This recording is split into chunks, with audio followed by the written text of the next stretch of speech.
Yo, what's up, everybody? Thank you for tuning in to yet again another fantastic indie creator interview. It's your Cape Crusader Cody, and we're keeping it geekly with our returning guest, Robert Garcia. We're here to break down Retribution, Chapter 3, The Abyss, and everything in between. And before we fall into vengeance, Robert, welcome back to the stream. How have you been since our last chat? I mean, last time we had you on was interview 62. This is interview, I think, 334? Like, holy crap, man. Like, how's it been since you last been on? It's been good. I just don't know how you do it. I mean, I spent time in radio, and I used to have to do shows daily, and it takes so much out of you. So props, massive props, Cody, for where you're at and where you continue to grow. And just thank you. Just don't forget me, okay? Just don't forget. I have further issues coming out. I won't. We need to get you on for Chapter 4, Chapter 5. You know, this is an ongoing thing. So for anyone who is tuning in for the first time, you know, let's give a little bit of a recap of who you are and, you know, how you got into this industry. Well, again, my name's Robert. Basically, I am an ex-crime reporter. I used to work throughout the Southwest, everywhere from Tucson, Arizona to El Paso to Austin, Texas. Covered crime through all those areas for a little bit more than a decade. And what goes into that? Like, not to interrupt you, that is interesting. Like, are you like on the scene like afterwards or like mid time? Like, dude, you show up. Afterwards, you show up exactly as it's happening. I always tell people I've seen more dead bodies than I ever want to see, and I need to see.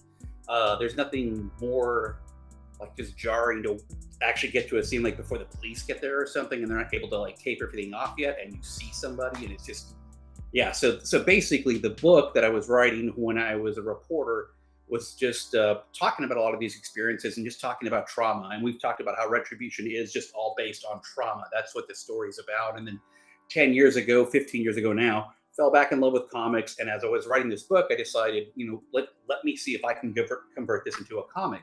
Mm-hmm. And that's, you know, one of the things about it. You've read the first 2 issues, and it's more of a story. You know, comics are built in these like 4-issue arcs and so on. But this is a little bit more, I don't want to say dragged out, but I'm trying to add a little more depth to the story as far as background on characters and things that are going on. So a lot of what is in the comics is what I say is fiction or kind of real fiction, because some of these stories are things that I covered during my time. A lot of them are personal experiences that I grew up with. Also experiences that I just had many friends go throughout life. And it really talks about trauma and understanding trauma. You know, we do a lot like, well, how to deal with trauma, but I want people to understand it and like where it comes from. And that's what I'm trying to do with this series. And we did it with this character that we created, R. And there's a lot to his backstory. There's a lot to like what he is now, the entity he is now, because this is something that's going to continue to be revealed throughout the series, because I'm a big sci-fi fan, and I decided to tie sci-fi into this as well.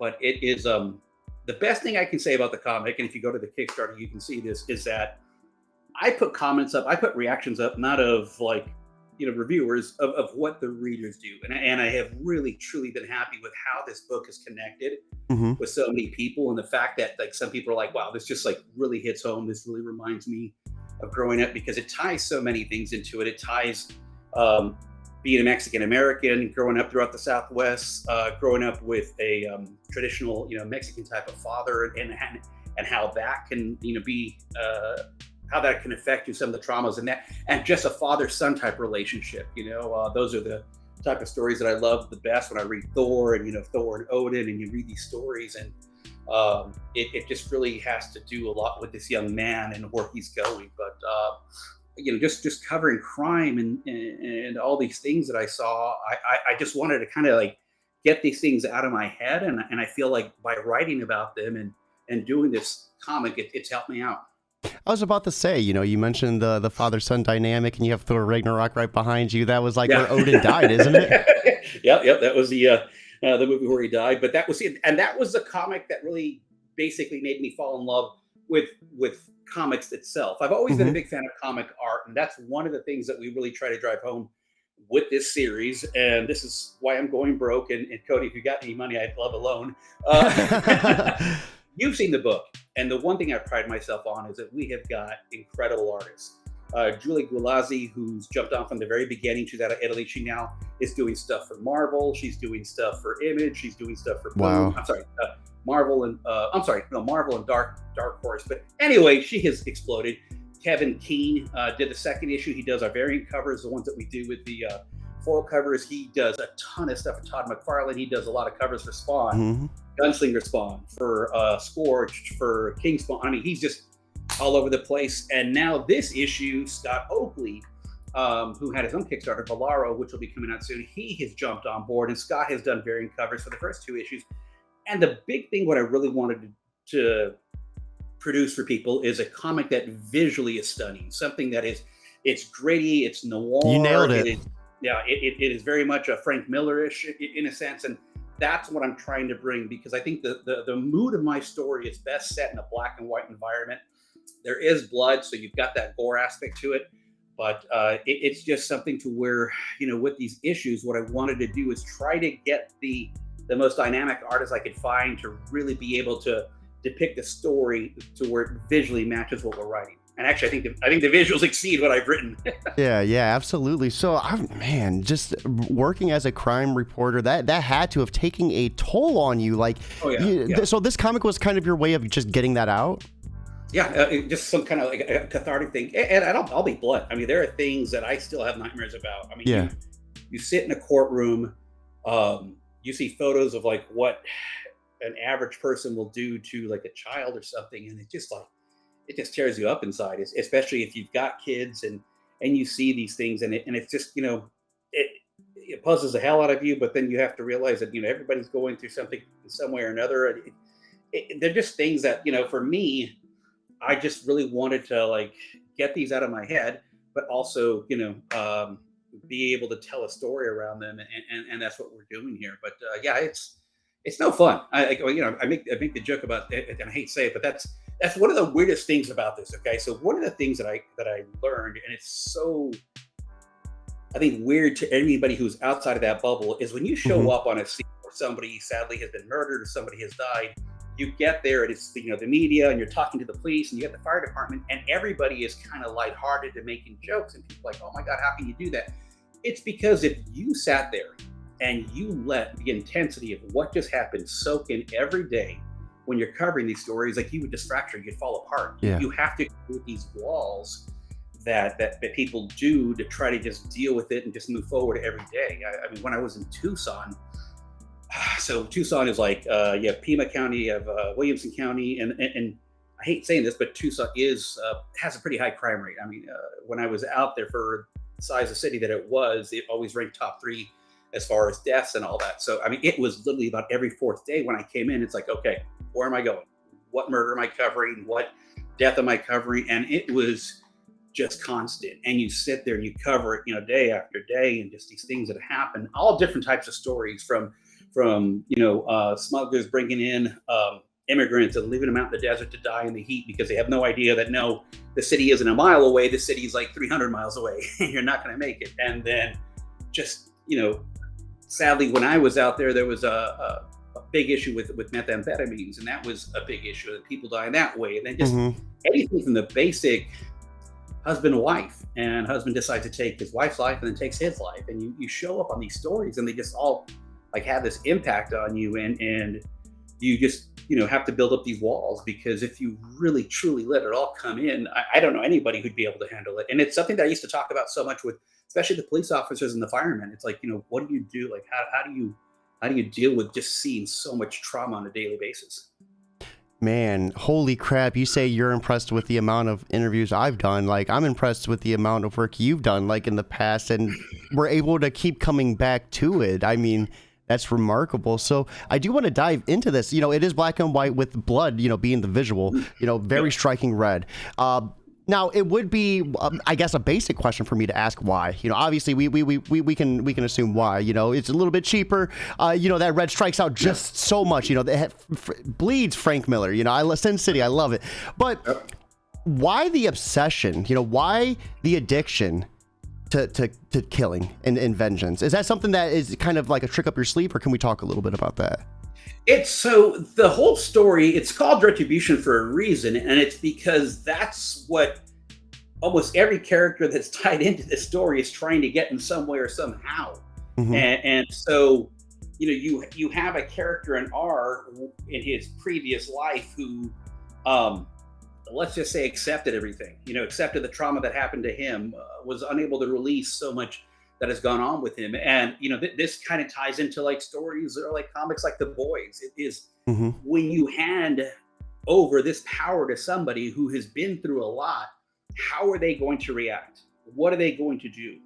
And then falls into question, we have, as we go through the first two issues, third issue, we have these people who are pretty horrible people doing pretty horrible things that he is getting, revenge against or retribution against. And then we have to start asking ourselves, like, morally, is this correct? Is this the way that you handle these things? And I think that's kind of the fracture that goes on with him, because for him, if you read chapters 1 and 2, you realize, chapter 1 was just purpose. He came back with a purpose. He was brought Mm-hmm. back with this purpose that he was supposed to seek vengeance for the death of the person that he loved. But again, that vengeance has changed into something different. And that's what I think, he's starting to grasp a little bit on. And then you start to try to figure out, like, what is, that purpose behind it, the overall purpose. The first chapter is called Purpose. Second chapter, it was just simple. It's like, I died in Del Rio because that's where he died. Yeah. So we made that one real simple. And then The Abyss, we really start digging more into who he is, what is that fractured inside of him. And we really start to see some of the traumas that he's gone through. Mm-hmm. First couple issues, we see the traumas that other people are going through and the decisions that he's, it's not that he's making those decisions. He's told to do these things. So he's just following on his path that he's been given to go out there and get this retribution. And Now, I really loved, issue, oh, sorry, go ahead. No, go ahead, Cody. Go ahead. I was gonna say, I really loved in issue 2 too. We see a prime example of that where R is getting ready to, take someone's life, and he sees their trauma. So it was like catch-22. He's able, to take their life. That's toxic. He loves it. He bathes in the blood. But now he's starting to see their trauma, and it rises. It brings up the question, like, this person was a product of their environment. He's only doing what he's been taught to do, and I thought that was such a really impressive way of like writing and scripting it to kind of like turn the tables around like that. And honestly, as a writer, like right now, you make me want to get a tear in my eye because you capture it perfect. You capture it perfectly, and that is this dilemma that he's killing this person who obviously has done some horrible things, but he decides, because he makes his connections with his victims, he decides to dive a little bit more into what this person was thinking, because he's trying to see like what other horrible traumas this person has imposed upon others. But then he ends up seeing what has happened to this person, and that is just like a bolt of shock to him, because he's somebody who has gone through these traumas. So now he's understanding that the person that he's seeking this retribution on is basically him, in a sense, because it's a person. But there are differences in the sense of how do we handle those traumas. Some people, as they grow up, if they go through those traumas, they end up discontinuing those traumas onto another person, onto another. Others decide to internalize those traumas, and those traumas become something of who they are and how they feel about themselves. And that trauma now is directed at themselves. And then you have other people who can't handle the trauma and decide, hey, I don't want to be around here anymore. And they make those decisions to not be here. And I think those are all the aspects that we're trying to dive into, because it is all about how do you handle this trauma, this grief, and what do you do with it? And I think that is a big player in the story. And seriously, like, you nailed it by catching that there, because that is a big player in the story as this goes on, because there's a lot into A, having to experience trauma, B, having to deal with trauma, and then C, how do we move on from that trauma? And I think that is what is going to be continued to be, divulged, I guess, as we go through these chapters. So we have our good friend CM Holy, Chris Moses of the Saturn Effect, joining us over on Twitch, dropping some emojis. Thank you for joining us, Chris. Really appreciate it. So, man, holy crap! That I just love digging deeper into this. With trauma being like the catalyst, like, what was the purpose of that? Yeah, I know this is kind of like your way of like getting it out, but like, why have such a hard focus on trauma? I think because not only is it something that I've dealt with on a personal level, father-son type issues, everything from, I used to always make the joke. So I am Mexican American. My father's from Mexico. I was born here in the United States, but I lived in Mexico as a child, came here.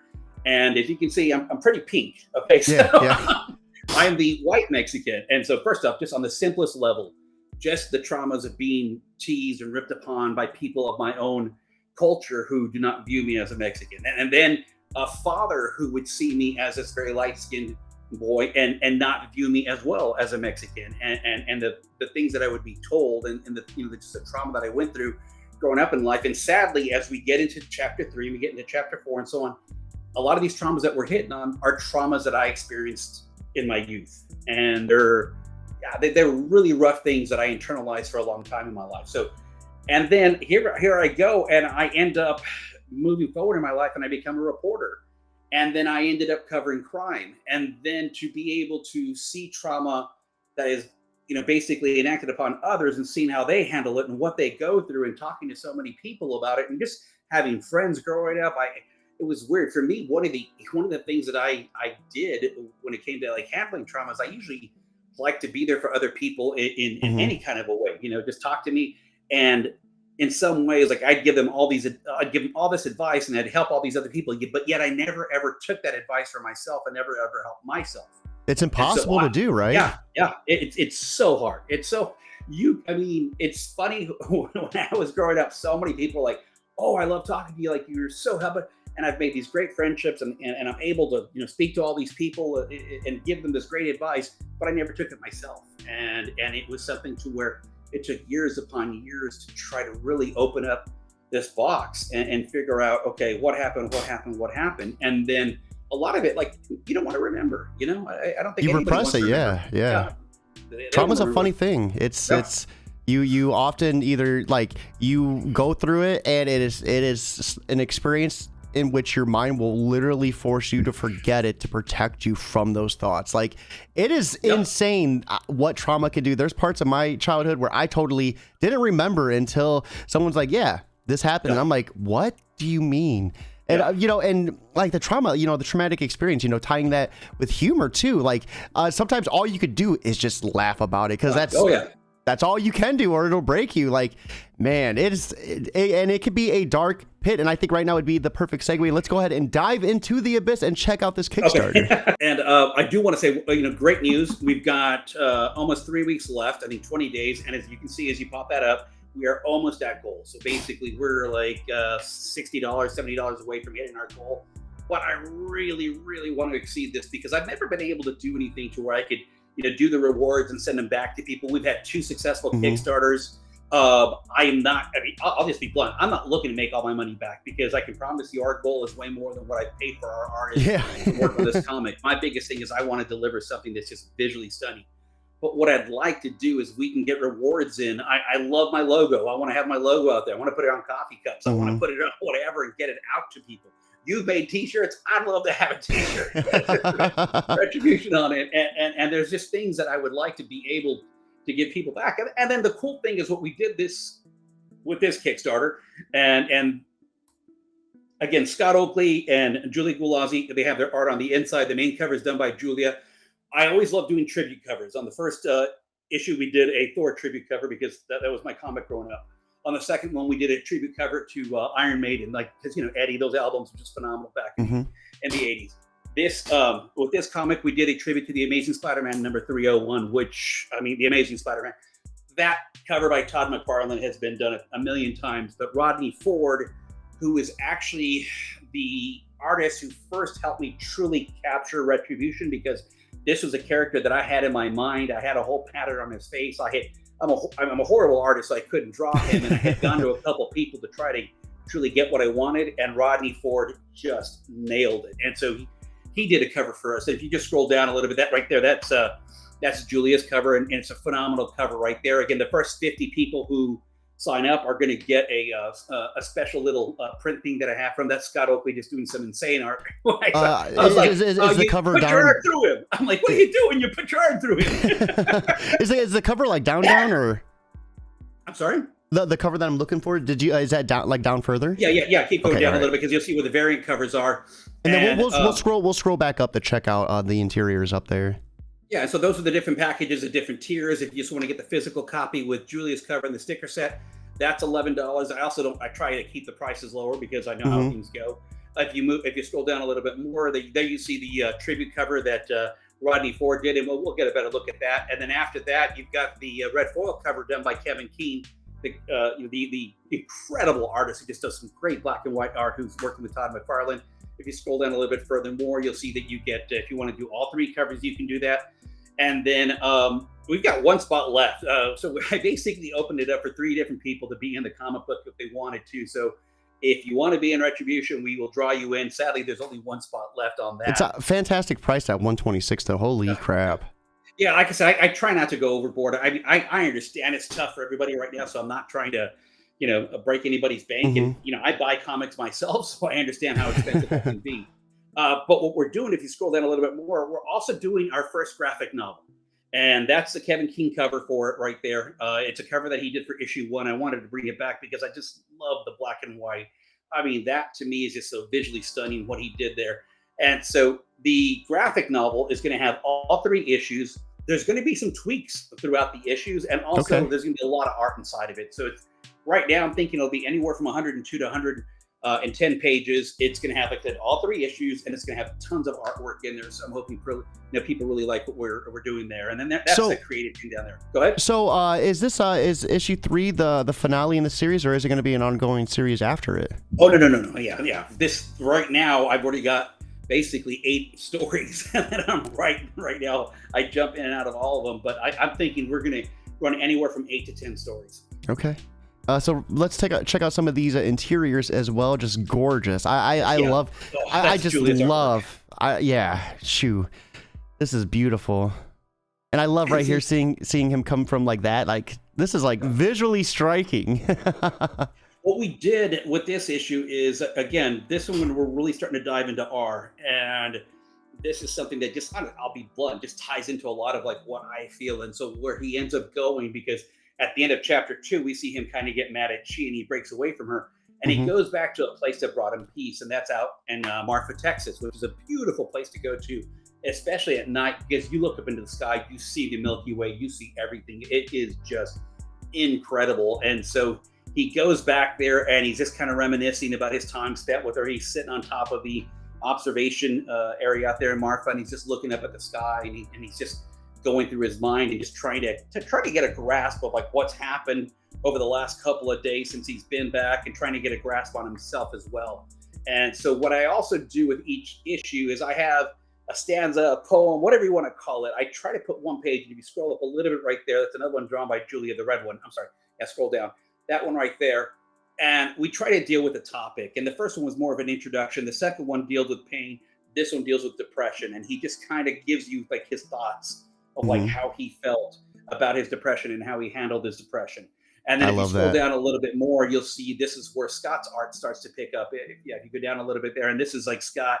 Obviously, this is R encountering another person who was trying to do something pretty horrible. And so obviously R has decided, hey, we've got to do, well, I say R has decided, but it's he's guided. Okay, he's being guided by Chi throughout this whole series, and so he goes to different locations and he finds these people and he sees what's about to happen.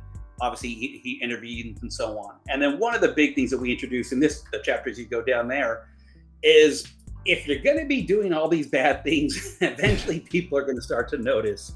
And there's a character there, Mateo, who is going to become an integral part of this story as we keep moving on and on. And Mateo, same thing. He was born in Mexico, came to the United States, served for this country, served over in Afghanistan. And there's going to be this history, things that he's experienced and that he knew about, and that remind him of what he's seen, because he basically is hearing about these killings and he decides, hey, I need to look into this. And so he becomes another part of this story as we move forward, because again, if you're doing a lot of bad things, people tend to notice. And that was the one thing too. I'm trying to make this as real as possible. We're writing a comic, we're dealing with the world of sci-fi and so on. But I don't want to like go way out there and just, I didn't want it to be your typical superhero book, And I'm not saying anything that bad against those books. It's because I love them. I read them. I buy them. Batman I read all the time. Chip Zdarsky. If it's written by Chip Zdarsky, I'm going to buy it. I mean, there's just certain guys I got to get. But I wanted to do something that's just going to really have this depth about like who this person is, where he comes from, what has brought about him, and then just the different type of people that he's going to end up interacting with and so on. So I really love, like I said, the black and white usage and just how you see like all this negative space, like this, this computer monitor right here, just flat black, how these bushes and the foliage just bleeds into like just the gutter of the page, like just phenomenal. What was some of this direction with you and the creative team? I mean, did you have these ideas like scripted, or did you kind of let the artist take the wheel and run with it? So as far as the look itself, it's something that I always wanted. I always wanted black and white. I love black and white comics. I love Frank Miller. I'm a huge fan of Sin City, the comic, but the movie. I mean, just the way it is. And for me, I just love black and white art. I mean, I think color is a beautiful thing, but I think black and white adds another depth to like what you're looking at, and it just adds just this tone. And so I knew black and white was what I wanted to do, and I knew it was going to add the right tone, the right emotion into the comic, and so that's what I went with. But when it comes to the artists, honestly, I give them about as much free reign as possible. If there's something that I don't feel is being depicted right, because it's not really describing R's emotion, because I think that's one of the things that I really want to bring through in this comic, is that you get to see his emotions, you get to see what goes on inside of him. I'll do that, but outside of that, I've been, knock on wood, I've had some incredible people who I'm working with. Like I said, Julie Gulazzi, Kevin Keane, Scott Oakley, Kath Lobo does our covers. She works for DC. She works. Wow. I mean, I have been so fortunate to work with incredible people. Rodney Ford, who is like my guy, because he's the one who really helped me bring this character to where I wanted to be, because it's so hard when you're trying to develop a character, because there's so many out there, and people are like, oh, this kind of reminds me of Spawn, or kind of reminds me of Deadpool. And I'm like, hey, you can only do so much to differentiate yourself. But the fact was, I knew what his background was going to be, and I knew what was going to create him. So I wanted to stick to these cores that I had in my head as to how he was going to visually look. And these artists have just nailed it. I love it. I love it so much. Everyone that is watching, right here is a link. Be sure to back this today. If you're unable to back, simply putting it on Twitter and Facebook. Word of mouth is 100% free. It costs nothing, and it gets this as far as possible. You might have a friend or a family member who would love this comic. So even if it might not be your taste, you probably have someone out there who will love it just as much. So that being said, let's go ahead and switch over to our other feed. And Robert, after going through that Kickstarter, for anyone who might be teetering on that fence about backing it, what would you like to say to them just to kind of help push them over?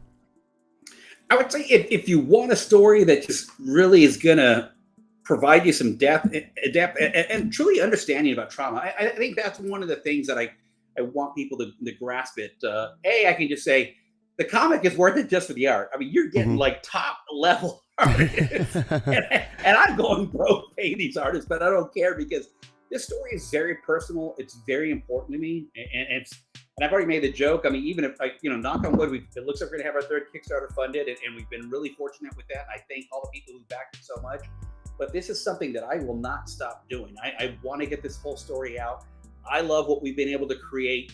I can say, if you go to the Kickstarter, you'll see the reviews from the readers, not from critics. And because I've put up critics reviews before on our last Kickstarter, but this time I was just like, I mean, if you go to my Instagram at Cheesy Comics Shop, at Cheesy Comics Shop, you'll see I love posting what the readers have to say, because it, just like you, Cody, how you grasp that one moment in chapter 2, people really identify with this. So if anything, I think that's the best selling point. Yeah. Is if you're looking for a comic that's going to hit, possibly hit home with you, it's something that we all deal with. We all deal with trauma in one way or another. And I think that's one of the things that I'm trying to do with this comic. So I think that's the best recommendation I could give, is go to the Kickstarter, read what people have to say. And I don't have the prices set extremely high. I understand everybody's got a budget, but we'd love to have you as a backer, and love to have you as a future reader, because I keep telling people, well, I was telling people after issues 1 and 2,